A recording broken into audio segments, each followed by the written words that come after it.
Hello everyone, and welcome back to your daily government and financial news update. In today's video, we're going to touch base on a new $2,000 stimulus check proposal, in addition to some other relief payment programs currently out there. Furthermore, we'll also discuss Biden's recent student loan relief executive order and the chances of it getting struck down by the Supreme Court. And to wrap up today's video, we'll be going over news in the stock market as well as Bitcoin. Now, as always, I am interested in hearing your thoughts on everything, and I wanted to thank everyone for giving my videos likes and sharing them, as that certainly helps push these videos out to other people like you. Okay, so as we all know, last week, President Biden did issue an executive order to spend anywhere between $300 to $500 billion to forgive up to $20,000 in student loans per person. This was always one of his campaign promises, so it really didn't come as too much of a shock, especially coming right before the midterm elections with his ratings in the tank. But still, most experts question whether or not the move is legal. In most instances, for example, the president cannot act alone to spend taxpayer money on things that aren't first approved by Congress. Biden would have first needed the House and Senate to pass a bill to approve so much in student loan relief, which I question, why didn't they just include this in one of their reconciliation bills? Also, last year, the Education Department even admitted that it lacked the authority to forgive student loans on a mass basis, and House Speaker Nancy Pelosi said the president has no ability to forgive student loans per the Constitution. So now, after numerous people, including Democrat House Speaker Nancy Pelosi, saying that it would not be legal, Biden went ahead and did it anyways, but on what basis? Well, according to Biden's team, the HEROES Act, which was passed shortly after September 11th primarily for military personnel, they're saying is giving Biden the reason to forgive these student loans, saying that it's basically a national emergency. And so top Biden economic advisor Jared Bernstein was questioned about this, saying that you've lifted Title 42 and the CDC restrictions are now largely gone, but now you're going to tell us there's an emergency that requires these individuals who can't pay their money back to basically be under the HEROES Act? Watch. I just think that people do question the authority of using the HEROES Act and using pandemic emergency. You've lifted Title 42, and the CDC restrictions are largely gone.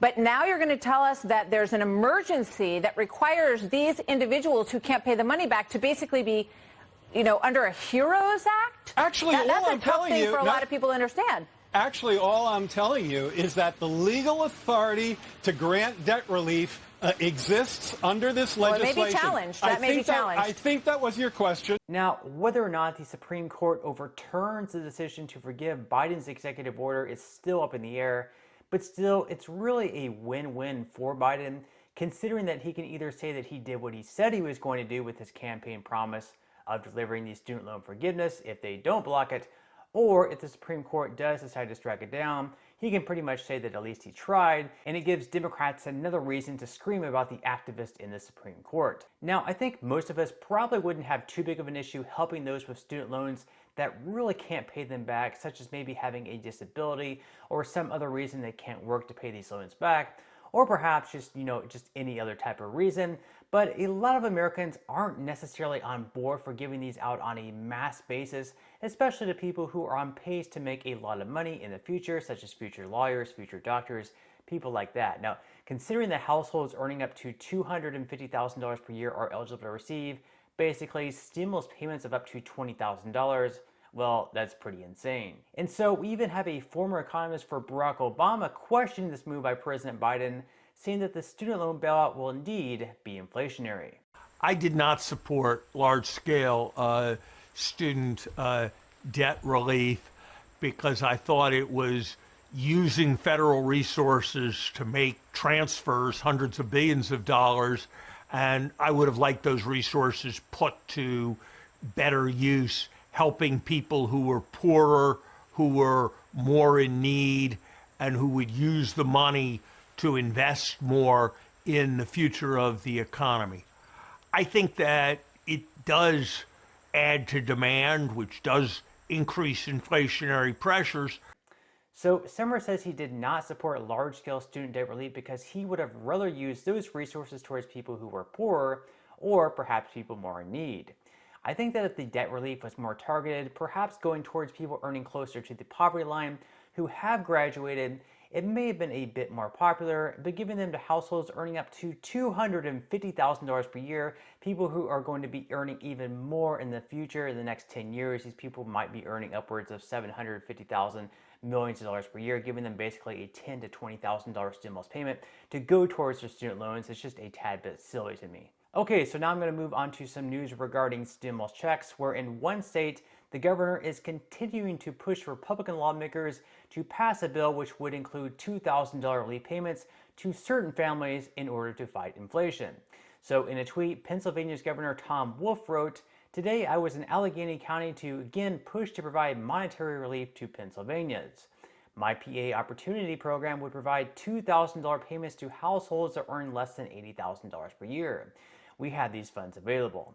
It's not fair to withhold them from taxpayers." So Wolf said that he would like to make anyone earning less than $80,000 per year eligible for the payments, and he estimates that around 250,000 residents in his state would be eligible for this money. But unfortunately for him and residents in the state hoping to see a bill passing with these $2,000 payments, Republicans do currently hold the majority in the state's General Assembly, and they say that this effort by the governor is basically just bribing voters, kind of like a vote buying stunt, especially this close to the midterm election, and also saying that more payments like this could end up increasing inflation even more. So that's the Republican stance on these payments. They don't want the payments because they feel like it's bribing voters, and also that it will create more inflation. So while it's possible that stimulus checks in Pennsylvania do get approved at some point, it's likely the number will be reduced a good bit more than the $2,000, so maybe it gets cut in half to $1,000, and look for something like this to pass after the midterm elections. Now, other than this proposal that is unlikely to go through, certain residents in Pennsylvania will be eligible for a one-time payment of $1,658. This will go to those who are accepted for a property tax refund, and it's basically reimbursing participants for their rent or property tax payments in order to assist senior citizens and people with disabilities in the state. So to be eligible for this, you must be 65 years and older, be a widow or widower, age 50 or older, or be disabled and be at least 18 years of age. Now, over in Missouri, they're actually currently reimbursing certain drivers for what they paid in gas between October 1st, 2021 and June 30th of this year. So if you apply by September 30th using the application on the Missouri Department of Revenue website, as long as your vehicle weighs less than 26,000 pounds, you will be eligible for the reimbursement.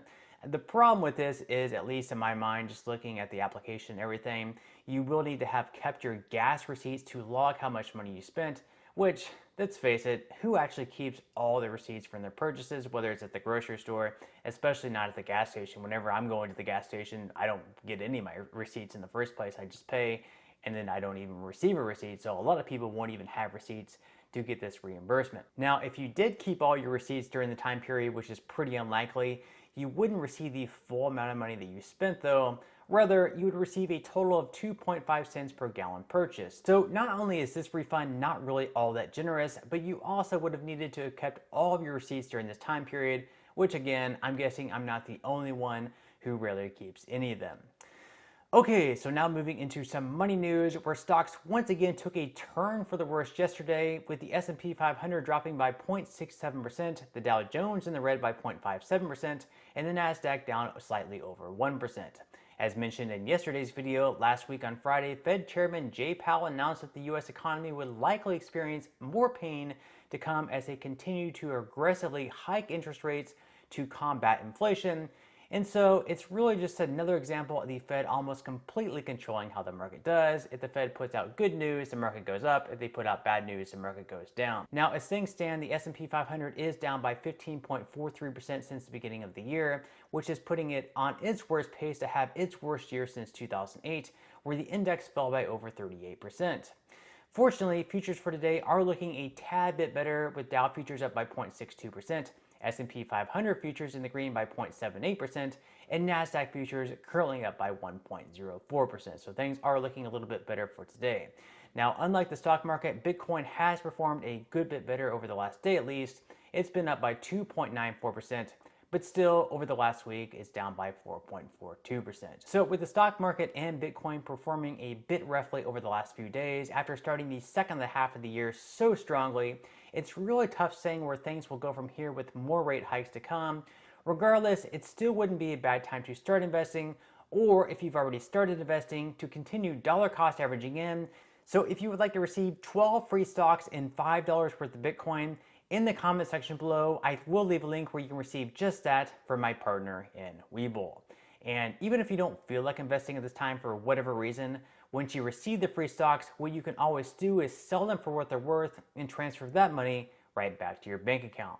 Now, in total, you should be receiving a value of right around $50 or more. Some people have actually received over $3,000 in the past, which all this money will be taxable by those new 87,000 new IRS agents. But still, you can think of that as just some free extra money with just a few minutes of work. But on that note, I'm going to go ahead and wrap up this video. If you enjoyed the content in today's video and you would like to see more like it, I would greatly appreciate it if you would give this video a like, subscribe to my channel, and make sure to ring the notification bell. That way you won't be missing any of my future videos. And until next time, I hope you have a wonderful rest of your day, and I'll see you in the next video.